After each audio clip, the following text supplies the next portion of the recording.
Hi, my name is Joanna and I love composting. And I love it because I can take my food scraps from in the house, from in the kitchen, combine them with garden waste and come up with the best soil you could get your hands on. So right now I'm in front of a brand new hot compost pile. Thermophilic composting is a little bit different way to compost. You use particular ingredients and then a few more extra specials. You measure them out in buckets. These are like measuring cups. And you add them, you toss them all together and you add them in this pile, which heats up really quickly. And you do multiple turns, multiple consecutive turns pretty frequently. And then you end up with soil a little bit faster than the traditional method, which I'll show you too, because I love all different kinds of composting. So these are the two that I have going in my yard. You may be able to see, this was done on a few days ago, so it's not broken down yet at all. It's still heating up. But we have leaves from last year. We have mashed up apples from a cidery. We have wood chips. We have dried grass. We have spent beer grains from a brewery and coffee grounds. So all this mixes together in this beautiful sort of tossed salad.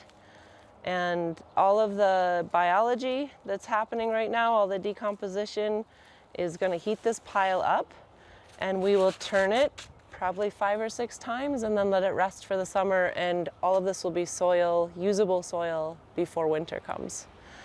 If you want to check out the side, we've got a little, this will show the temperature right now. So it's at 80 degrees Fahrenheit, and that will heat up into this active zone and then into this hotter zone. Once it hits that gray hot zone, that's when we turn it, just to cool it down and let other parts of the pile heat up. But this is day 3 and it's already up to 80 degrees Fahrenheit. The easy way to compost is to layer it into a pile and let it naturally rot. And so that's what I've done in my compost pile. I'm standing in it. That's how much I love it. So I have this pile that's active on one side and finished on the other. And then I screen it into this barrel and I end up with soil that I can use directly in the garden. This is stuff from inside the house. Really, this is kind of like the ooey gooey of your kitchen. So things that weren't good to eat inside. Some stuff from the garden, some things that I clipped, some banana peels. So they go into the pile. And when I put them in the pile, I dump them in from my kitchen bucket. And then the next layer on top to help control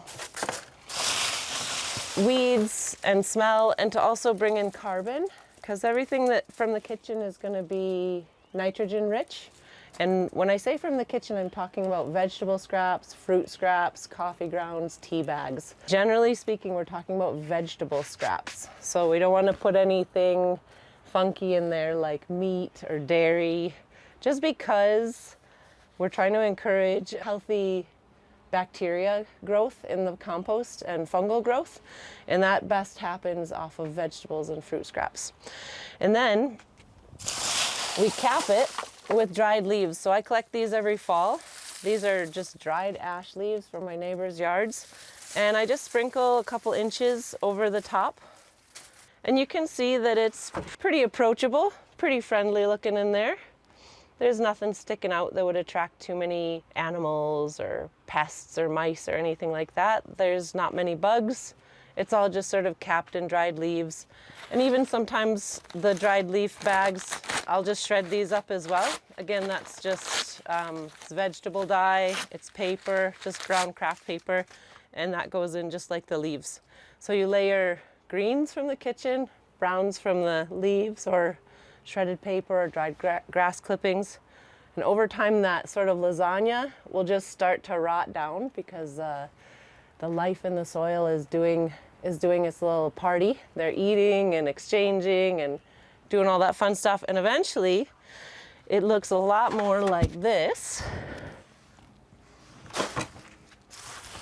After I turn it one time into this pile I'm standing in, it'll look like this. So you've got this mostly broken down. You can see some recognizable stuff. There's some eggshells. There's some sticks from the garden, some dried leaves. But this is ready to be screened. This is my screen. I'm really low tech. I like really easy things.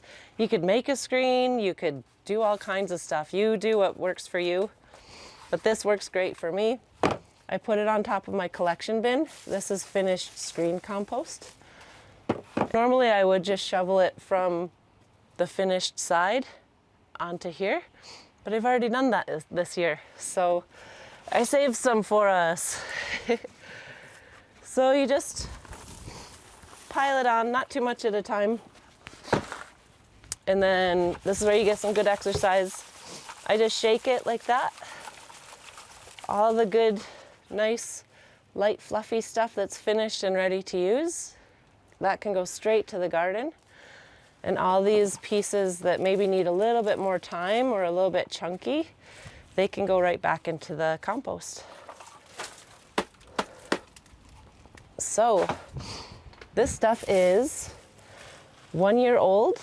This came from all waste, so I saved a lot of money not having to throw this out. And it's really nice because I don't have to buy soil. I use this in my annual planters. I use this in my raised vegetable beds.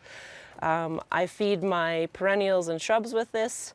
And so you'll notice, because my screen is pretty basic, and I like it that way, there's still some chunks in here. And I like those chunks because they hold water. They hold a lot of moisture.